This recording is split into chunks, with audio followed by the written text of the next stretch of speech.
The first area that we'll cover in team toughness is one-on-one toughness. And I think that we talk often about winning your battle, and that's the most important aspect. You have to start from the individual up, and ultimately what you want is overall team toughness.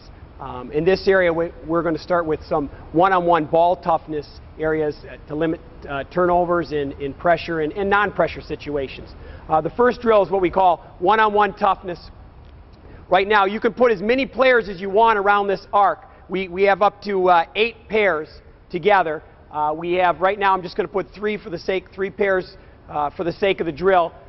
First guy will start out with the basketball. Next guy up on top of him, pressuring him. When I say go, we'll go 30-second intervals, and the defender should be up fouling the basketball. Up on him, we'd say don't brother-in-law, and that is don't take care of your guy so he'll take care of you. It's important that we get after them and make them better. We say this is where your goals are reached. If you're able to have the guts to push your teammates, to make your teammates better in practice, and comfortable doing that, competing and still being friends in the locker room at the end of the day, this is where great teams are forged. First defender is going to be up on him. He's going to be in a stance. He was going to foul him. Now, we don't want him to knock him over and bloody him up necessarily, but we do want them to get some contact in a worst-case scenario where you're on the road against a rival and the opposing coach's cousins is reffing the game. You want to be able to be ready for that and still be able to handle the ball with no fouls called.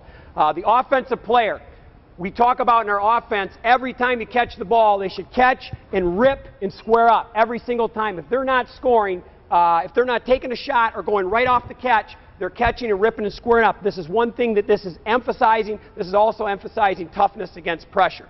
Okay, so in this drill, I'll say go, we'll watch the clock for 30 seconds, and then we'll switch and let the other guy go.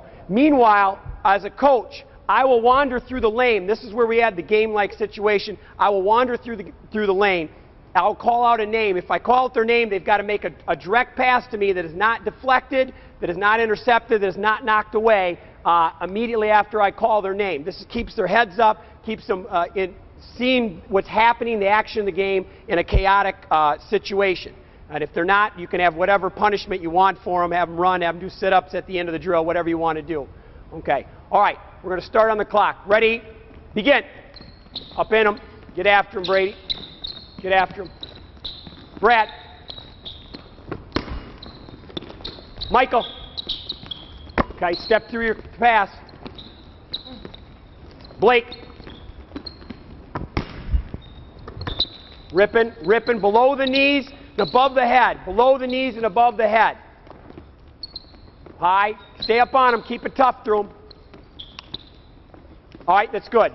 Switch. Another point of teaching on this is when you're bringing the ball through against pressure, come up here a second, you don't want to bring through the middle. We bring through the middle, that's where the defensive hands are, and where your hands are the least strong, they have the least strength. As you come through, you're not using your triceps, you're not using your back, come through. So we talk about elbows out, and we're ripping below our knees, okay, or above our head. And this helps create depth against the defender, as well as create extra strength on the basketball, which is important in pressure situations. So we say never through the middle. That's where the most tie-ups occur and most turnovers and swats. Also, this keeps them strong, stepping to the defender. One area of teaching as well is against a good pressure team, against a good pressure defender, a defender that can smell the blood in the water. If you take a step back, if you're going through like this, a good defender is going to do what? He's going to crowd up on you, and you're never going to get this back. So by keeping these guys low and bent and keeping them stepping through the leg, through below the knees and above the head, you're not giving up this space.